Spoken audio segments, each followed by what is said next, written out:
여러분 안녕하세요. 우리 기출문제 해설 강의 마지막 강의 한번 가보도록 할게요. 자, 34번부터고요. 남은 지문 2개죠. 남은 지문 2개 한번 가보도록 하는데요. 34번에 지금 연결되어 있는 이 지문 같은 경우는 경제 파트라고 보는 게 그래도 맞겠죠? 그리고 수학적인 것도 좀 들어가 있는 것도 같고 여러 가지가 복합적으로 좀 들어가 있어요. 좀 신경 쓰셔서 보셔야 될 것 같고요. 그 다음에 이제 37번부터 이제 고전 소설이 나오게 되죠. 자, 우리 34번부터 한번 같이 가볼게요. 자, 34번.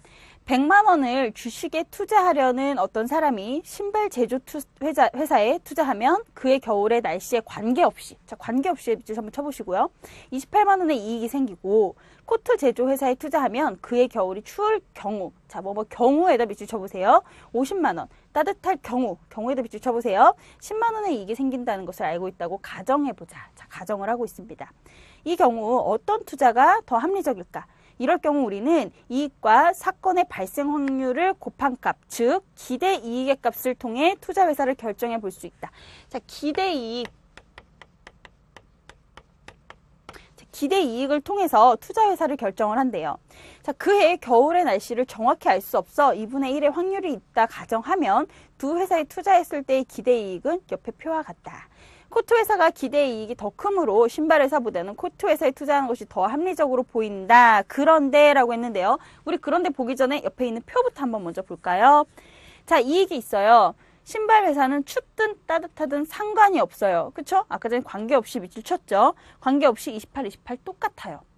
무조건 28은 먹는 거예요. 그쵸? 그치만 코트 회사는 추우면 50이지만 따뜻하면 10밖에 못 먹어요.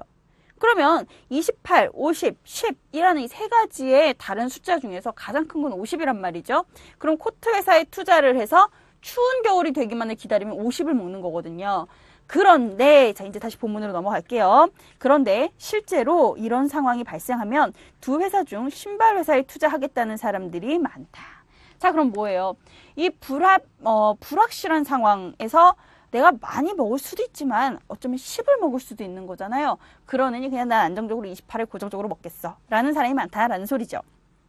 사람들의 이런 행동에는 기대되는 이익이 조금 적더라도 안정적인 이익을 선택하는 쪽이 더 낫다고 생각하는 심리가 담겨있기 때문이다. 날씨라는 불확실성에다 밑줄 쳐보시고요. 이것을 사람들은 피하고 싶은 것이다. 사람들이 불확실한 상황에서 의사결정을 할 때에는 기대 이익만을 고려해 행동하지 않는다는 것을 베르누이는 그가 고하는 게임을 통해 설명했다. 자, 이 기대 이익이라는 게 뭐였냐면 아까 전에 불확실한 상황 속에서 어떨 때는 28, 50, 10 이렇게 계산했던 방법이 바로 기대 이익이었어요. 그런데 지금 베르누이라는 사람을 소개를 하면서요. 이 베르누이는 불확실한 상황에서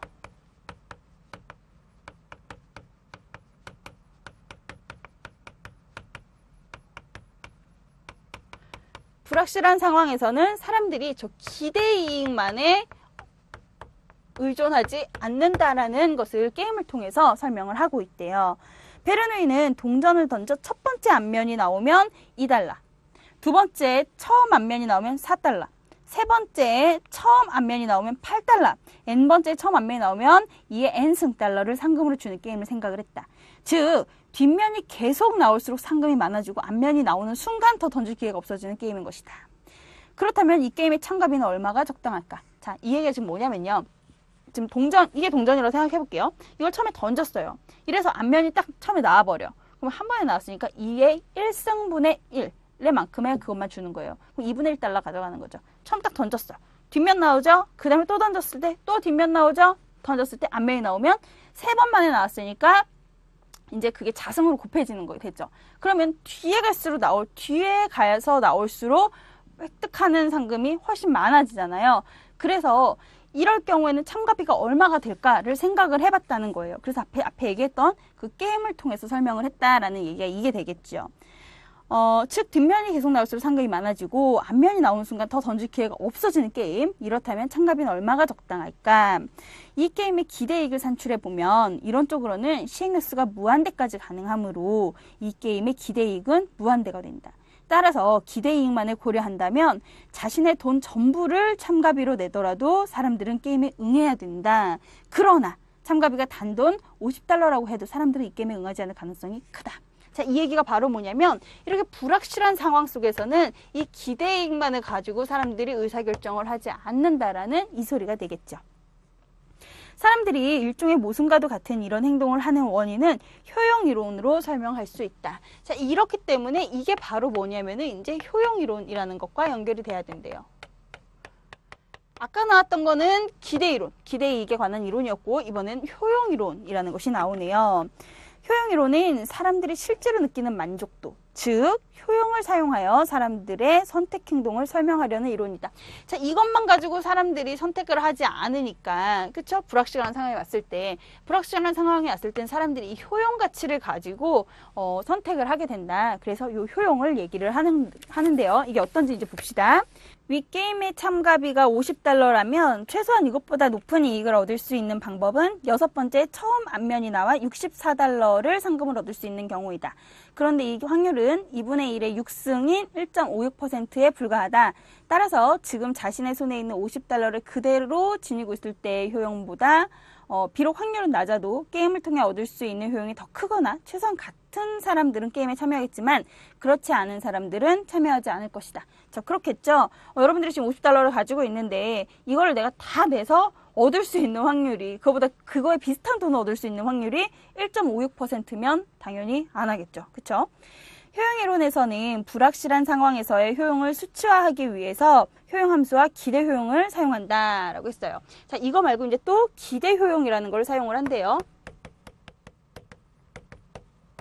자, 기대효용을 사용을 한다. 효용함수는 불확실한 상황의 위험을 반영하여 효용의 크기를 변환한 것이다. 자, 이번에는 이런 상황을 반영을 해서 수치로 나타냈대요. 베르누이의 게임을 설명하기 위해 크레이머는 효용은 상금에다가 루트를 씌운 값이라고 만들었네요. 이에 의하면 이 효용함수를 갖는 사람은 위험이 있는 상황에서의 $100의 효용을 안전하게 있는 $10의 효용과 같게 본다는 것이다. 그렇다면 이제 이 함수를 사용하여 베르누이가 제안한 게임의 기대 효용을 구해보자. 기대 효용은 효용과 사건의 확률을 곱한 값이래요. 자, 이 기대 효용은 이거는 뭐냐면은요. 효용하고 효용 곱하기 발생할 확률. 를 곱한 값인데 효용 함수가 효용은 상금 루트 씌운 거 요것이므로 기대 효용을 아래와 같이 구할 수 있다. 자, 기대 효용에다가 지금 2의 1승, 그다음에 2의 2승, 2의 3승, 2의 n승까지 쭉 갈 때 거기다 루트 씌우는 거 보이시죠? 지금 그걸 요렇게 표현을 했다는 거죠. 상금에다 루트 씌우는 게 효용이니까. 그쵸? 이 효용에다가 이제 확률을 곱하면 되는 거잖아요. 그 동전을 던졌을 때 앞면, 뒷면 두 가지밖에 없기 때문에 앞면이 나올 확률도 2분의 1, 뒷면이 나올 확률도 2분의 1이죠. 그렇기 때문에 지금 여기서는 요거에 2분의 1 이렇게 되고 그 다음 거는 또 이게 2승이 되겠죠. 그쵸? 또한 이렇게 계산된 기대 효용 2.413을 다시 화폐 가치로 환산하면 $5.823에 불과하다. 그러므로 상금은 무한대라고 하지만 기대 효용의 화폐 가치는 $6도 채 못 되는 것이다. 따라서 위와 같은 효용 함수를 갖는 사람은 아마도 $50의 참가비를 내고서는 베르누이의 게임에 참여하지 않을 것이다. 결국 효용 이론에 따르면 사람들은 불확실한 상황 아래에서 기대이익 외에, 아까 기대이익은 요거였어요. 그쵸? 요 기대이익 외에 기대효용, 요거죠. 기대효용을 함께 고려해 의사결정을 하게 된다는 것이다. 자, 그럼 이거 우리 전체적으로 이 지문에서 했던 얘기를 생각을 해보면은요. 자, 노란색으로 한번 써볼게요. 불확실한 상황.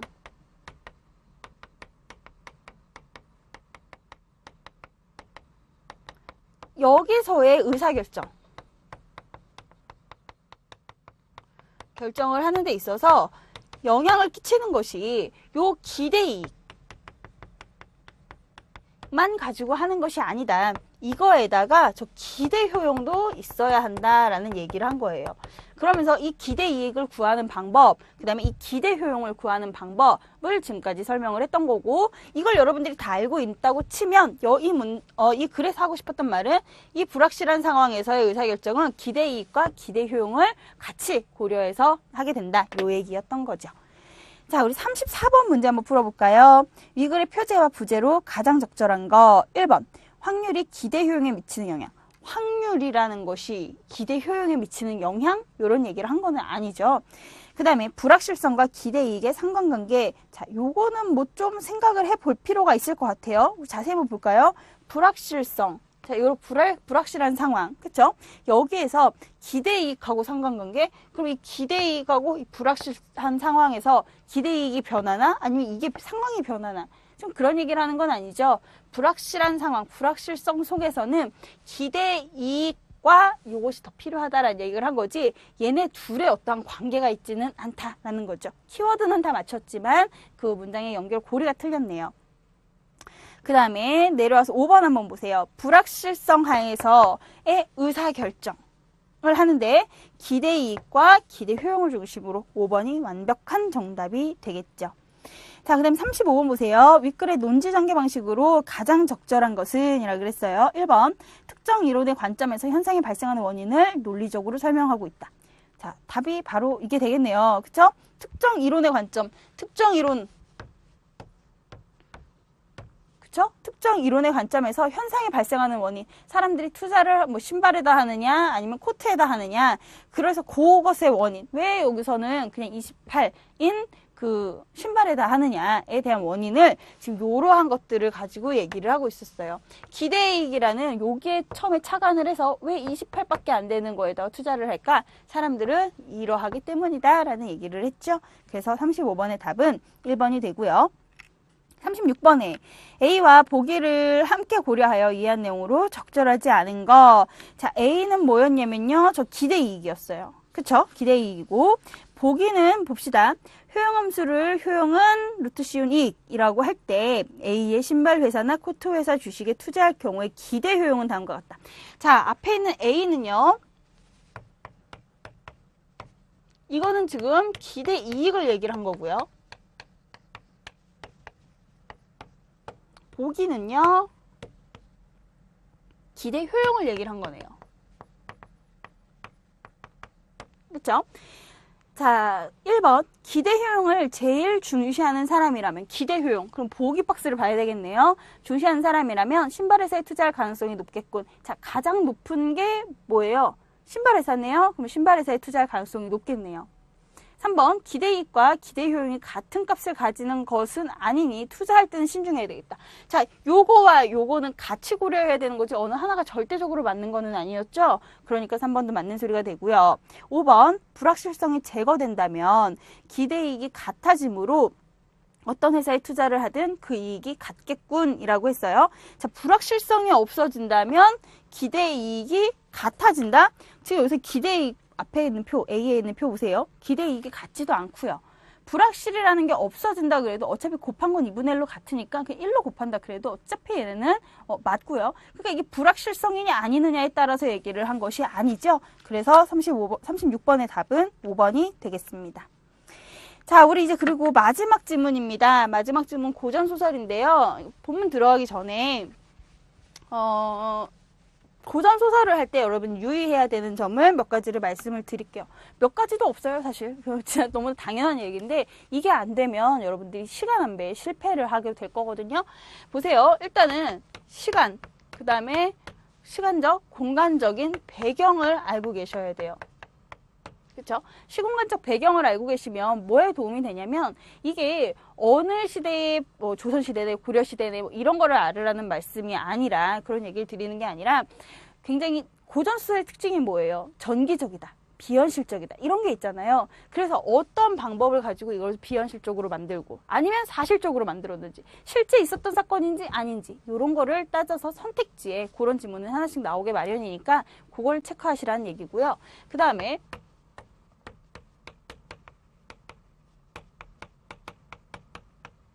인물 지칭어에다가 꼭 동그라미를 치셔야 돼요. 자, 왜 인물, 이름이라고 안 쓰고 인물 지칭어라고 썼냐면요. 고전소설에서는 그 사람의 이름을 쓰기도 하지만, 이름을 부르기도 하지만, 그렇지만 그때 그 이름은 또 우리가 지금 쓰는 이름이랑은 조금 느낌이 달라서 이게 이름인지 뭔지, 그렇죠. 그러니까 그 이름에도 동그라미를 하셔야 되겠지만 그 사람이 그 이름을 갖고 있다고 하더라도 그 사람의 직위명으로 얘기를 하기도 하고요. 아니면 옛날 사람들 호를 가지고 있잖아요, 또. 그래서 그 호로 얘기를 하기도 하고. 아니면 뭐 또 여자가 남장을 하는 경우, 아니면 뭐 그런 운명이 막 바뀌는 경우, 기이한 얘기들이 많은 게 고전소설이죠. 그러다 보니까 어렸을 때의 이름은 이건데 컸을 때의 이름은 이거. 그럼 결국에 동일 인물을 지칭을 하는 게 원래 이름, 얘 어렸을 때의 이름, 얘 관직 이름, 얘 호 이렇게 했으면 이렇게만 따져도 벌써 4개까지도 나올 수 있어요. 근데 이거보다 더 나눠질 수도 있기 때문에 이게 등장인물이 같은 놈이라는 걸 파악을 못하고 간다면 가계도가 성립이 안 되죠. 그러면 구조를 파악을 하는데 난항을 겪게 될 거예요. 그러니까 일단 요 2개 정도는 확실하게 파악을 하고 여러분들이 지키면서 가셨으면 좋겠습니다. 자, 이제 그러면 본문으로 한번 들어가 볼까요? 본문 들어가기 전에 문제에서 한번 보기를 주어진 게 없는지 한번 스킵을 한번 해보죠. 자, 38번에 보기가 있네요. 39번에도 보기가 있네요. 우리 38번과 9번은 미리 보기만 보고 문제를 보지 말고 보기를 보시고 아, 이 얘기가 이렇겠구나 라는 거를 미리 눈치를 채고 본문으로 넘어가 보겠습니다. 38번 보기요. 김유신 공은 세상에 드문 인재이다. 또한 그는 물고기가 물을 만난 것과 같이 태종 김춘추처럼 현명한 군주를 만났다. 왕은 그의 말과 계책을 따랐으며 그가 사방을 공략함에 아무도 대적할 자가 없었다. 중약. 드디어 여러 역사를 참고하고 여러 설을 모아 흥무학년이를 지었는데 삼국의 충신, 열사, 산천, 성읍을 모두 갖추어 서술되지 않은 것이 없다. 아울러 이 책의 내용 중에는 밑줄 허황되고 과장된 부분이 다소 포함되어 있다. 이들은 대체로 공의 가문을 칭송하는 가전의 취지를 따른 것이지만 만약 올곧은 선비들이 이 책을 읽으면 경박하다는 비판을 면치 못할 것이다. 왜? 뻥을 쳤으니까. 너무 좀 허황된 얘기를 했으니까. 그러나 공을 특별히 흠앙하는 마음이 간절하기 때문에 이 책을 지어 오로지 칭찬할 따름이다 라 그랬어요. 자, 우리 보기만 가지고도 선택지 1, 2, 3, 4, 5번 풀 수 있거든요. 한번 풀어볼까요? 1번 월성공자와의 첫 만남을 극화한 장면은 김유신과 김춘추가 물고기와 물의 관계처럼 긴밀한 군신관계를 맺게 되는 과정을 보여주는 내용이라고 할 수 있어. 자, 지금 박스에서 뭔 얘기를 했냐면 김유신이 물고기가 물을 만난 것과 같이 태종 김춘추처럼 현명한 군주를 만났다라고 했지요. 그 얘기 그대로 쓴 거지요. 그럼 맞겠죠, 당연히. 자, 5번 한번 가보세요. 김유신의 싸우는 모습을 사실적으로 서술한 점에다가 밑줄 쳐보세요. 점은 올곧은 선비들로부터 경박하다는 평가를 받을 만한 내용이라고 했어. 자, 올곧은 선비들한테 경박하다는 평가를 받을 만한 거는 왜 그랬냐면 허황된 얘기를 써서예요. 사실적으로 서술해서가 아니라. 그쵸? 그래서 답이 5번으로 가셔야 되겠네요. 일단 앞에 거 보면 또 더 정확하게 나오겠죠? 39번의 보기를 한번 볼까요? 자, 김유신의 이동 경로래요. 자, 그럼 공간에 따라서 한번 보셔야 되겠네. 자, 첫 번째 보면은요, 산음현이라는 게 있대요. 이게 좀 공간인가 봐요. 아, 그럼 공간의 이동이 이 작품에서 드러나는구나. 우리 미리 알 수 있고요. 그 다음에 낭비성 일대로 간대요.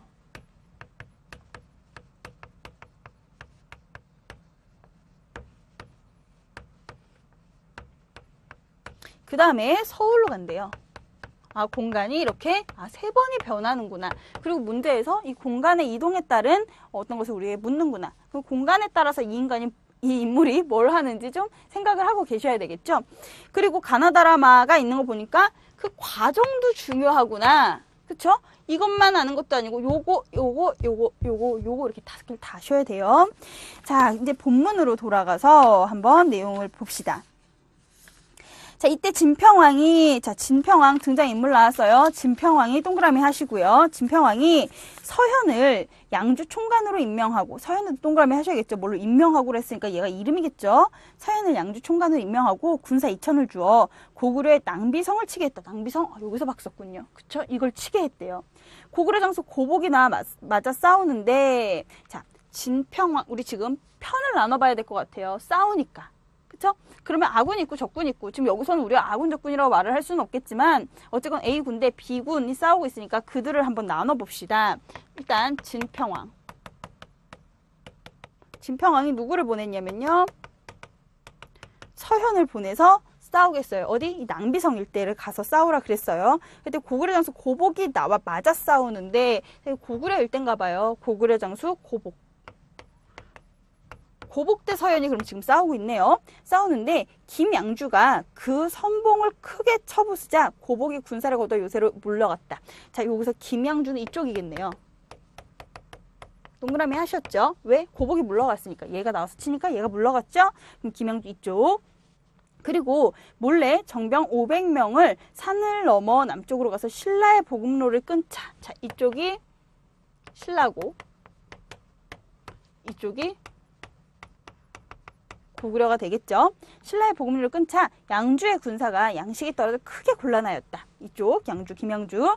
이에 고복이 성문을 열고 나와 싸우니 신라 군사가 크게 패해 죽는 자가 매우 많았다. 고구려 군사가 서현을 여러 걸부로 포위하자. 지금 이건 어디예요? 낭비성 일대에서 일어나고 있는 일이에요. 포위하자 서현이 하늘을 우러러 군사들에게 맹세하면서 죽기로 싸울 것을 기약하였다.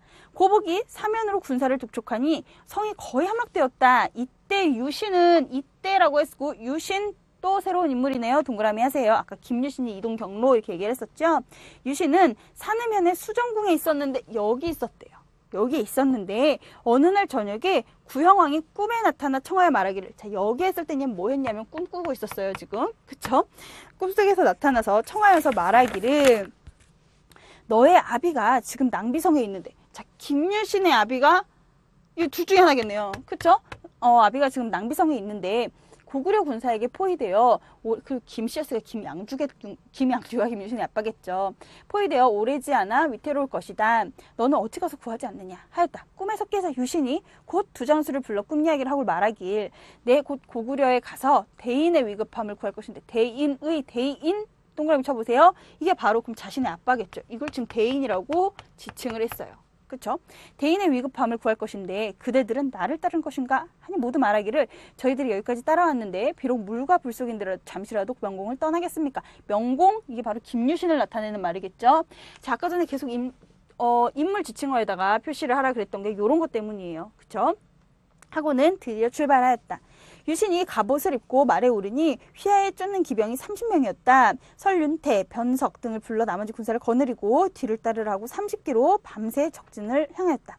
500여리를 가니 동방이 비로소 밝았는데 멀리 바라보니 한때의 군사가 가는 길을 막았다. 유신이 말을 달리며 크게 고함을 지르니 고구려 장수가 황급히 나와 맞았다. 유신이 춘능검을 휘둘러 한 장수를 죽이고 군사 수십인을 베니 고구려 장수 기숙이 크게 놀라 군사를 거두어 달아났다. 고구려 장수 기숙이라는 사람도 나오네요. 달아났대요. 유신이 30기로 하여금 추격하게 하고 멀리 한 것을 보니 병마가 여러 구를 둘러싸여 있었다. 유신이 대인이 포위된 줄 알고, 그쵸? 포위된 줄 알고 크게 분하면 이기지 못해 말을 채찍질하여 가서 크게 소리쳐 말하길, 신라 장군 김유신이 여기 왔다. 자, 김유신이 나오네요. 김유신이 여기 왔다 하고 말을 마치기도 전에 칼을 뽑아 기장 4사람을 죽였다. 그리고 원일원으로 하여금 동쪽으로 쳐들어오게 하고 지경계로 하여금 서쪽으로 쳐들어오게 해서 좌우로 충돌하니 고구려 군사가 크게 어지러워 죽는 자가 무수했다. 고복이 크게 놀라 말하기를, 고구려 군사 말하기를, 어찌 이리 신라의 명장이 맞느냐 하며 포위를 풀고 물러갔다. 유신이 중형에 들어가 대인을 뵙고 말하길, 불초자 유신이 집을 떠난 지 7년 만에, 집을 떠나서 어디가 있었을까? 산음현에 가 있었겠죠. 거기서 꿈꾸고 있었잖아요. 그쵸? 7년 만에 대인의 위급함을 듣고 감히 와서 구하였습니다. 하니 서현이 한편으로는 슬퍼하고 한편으로는 기뻐하며 손을 잡고 말하기를, 네가 어떻게 하여 이곳에 왔느냐 하였다. 자, 보니까 서현이랑 같은 인물인가 또 싶기도 하고, 그쵸? 어쨌거나 이쪽 편으로 나눴으니까 별 문제는 없겠죠. 자, 어떻게 해서 네가 이곳에 왔느냐 하였다. 유신이 산음현에서 능을 모시면서 무예를 익히던 이를 모두 고하니 서현이 크게 기뻐하면서 말하길, 우리 집이, 자, 똑같은 인물이었다라는 거 이제 알 수 있겠죠? 우리 집이 이런 얘기 나오니까 가락고 광실의 기운으로 대대로 명장이 나는구나 하였다. 유신이 두 장수를 불러 양주에게 절하게 하였다. 양주가 말하길,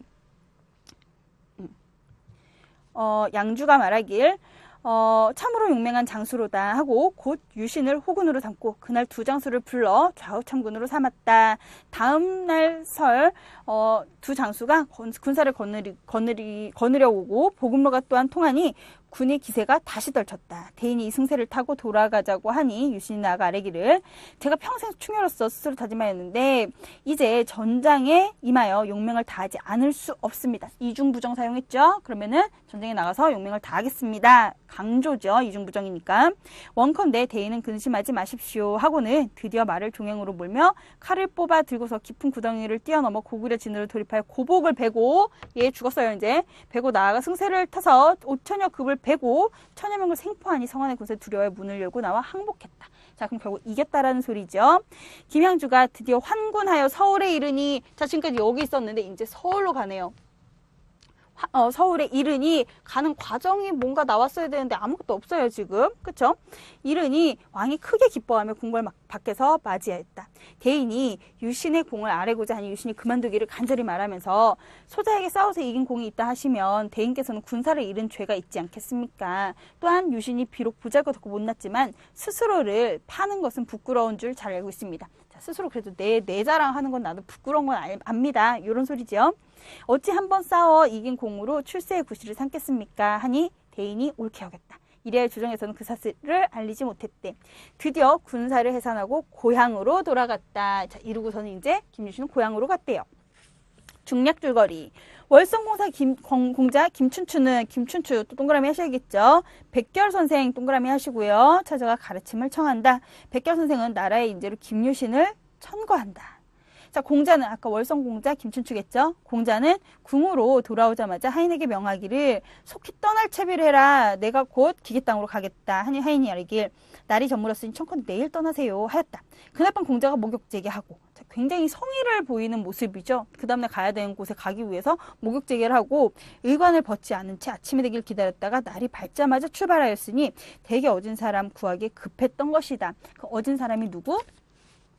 김유신. 그쵸? 급했던 것이다. 드디어 기계 땅에 이르러 수레를 문 밖에 머무르게 하고 문조를 하여금 성명을 통하게 하였다. 그때 김양주는 불구사에 축원하러 가서 오지 않았고 유신은 내당에 들어가 모부인을 모시고 있었다. 문졸이 들어 아뢰길 지금 대상국 월성공자께서 문 밖에 오셔서 유신을 뵙고자 합니다. 하였다. 유신이 듣고 마음속으로 생각하길 저 사람이 필시 내가 어질다는 말을 듣고 왔을 것이다. 혼자 그렇게 지금 생각하고 있어요. 그쵸? 내가 잘나서 왔을 것이다. 그러면 마땅히 저 사람이 정성을 부리라 하고 문졸에게 말하길 네가 나가서 내가 지금 할 일이 있으니까 오신 손님 잠시 기다리라고 해라 하고 문졸을 단단히 일러 들이지 못하게 하였다. 공자가 수레를 세워놓고 참못 오랜 시간이 지나도 유신이 나오지 않았다. 이때 날씨는 춥고 비가 내려 관이 모두 젖었으나 공사는 끝까지 꺼리지 않았다. 자, 여기서 그럼 월성공자의 사람 됨됨이를 알 수 있는 거죠. 김유신의 테스트에 통과하는 그런 모습이죠, 지금. 수레를 모는 화인이 화가 나서 돌아갈 것을 청하자 공자가 꾸짖으며 물리쳤다. 이에 유신은 집안에서 공자가 정성스럽고 다른 뜻이 없음을 알고 비로소 나가 맞이하였다. 이렇게까지 했네요. 자, 우리 37번 문제 풀어봅시다. 위글에 대한 설명으로 가장 적절한 거. 1번 공간적 배경을 환상적으로 묘사하고 있다. 지금 공간적 배경 요거였어요. 그리고 기계 땅 하나 더 나왔었는데 이걸 환상적으로 묘사라는 건 이곳은 뭐 구름이 어떠어떠하고 뭐 용의 기운이 서려 있으며 막 이런 얘기를 하는 거 없죠. 그쵸? 전부 다 환상적으로 그리지는 않았어요. 그래서 1번 틀렸고요. 2번 복선을 활용해서 주인공이 위기이고 주인공은 지금 김유신인데 김유신 지금 계속 잘 뻗어나가고 있죠. 그리고 복선 나오지도 않았고 위기라고 볼 만한 것은 없었어요. 그 다음에 과거와 현재의 사건을 과거와 현재 교차되지도 않았고 시간의 흐름에 따라 지금 이야기가 전개되고 있죠. 이런 거를 추보식 구성이라고 하죠. 추보식. 이게 시간에 따라서 구성한다라는 얘기가 되겠고요. 그 다음에 요약적 진술을 활용하여 사건을 빠르게 전개시킨다. 답은 이거겠네요. 요약적 진술이라는 게 그냥 얘는 어디에서 어디로 공간으로 뭐 고향으로 내려갔다. 이렇게 하면 끝이잖아요. 지금 내려가는 과정을 보여주는 게 아니라. 그 다음에 인물의 성격 변화 과정 안 나왔죠. 자, 여기서 하나 더. 인물의 성격이 변화한다. 그 인물은 어떤 인물이요? 입체적 인물이 되겠죠. 자, 이걸 좀 이거와 관계없이 그냥 써놓은 거예요. 자, 38번 아까 풀었지만 우리 5번 다시 볼까요? 김유신의 싸우는 모습을 사실적으로 서술한 점은 그쵸, 경박하다는 평가를 받을 만한 장면은 아니지요. 39번 보세요. 행적으로 적절하지 않은 거. 1번 사는 면에서 수년 동안 능을 모시면서 무예를 수련했다. 아까 그 얘기 아빠 만나서 했죠? 7년 동안 뭐 이래서 죄송합니다. 어쩌고 했고요. 그 다음에 이제 사는 면에서 아버지를 구하러 가는 그 과정에서 기병 30명과 직영계 원일원 두 장수를 대동했다. 그쵸? 그 다음에 낭비성, 이제 여기서 고구려군사랑 싸우는 과정. 고전하던 부친을 구해내고 고구려군의 항복을 받아낸 거 맞고요.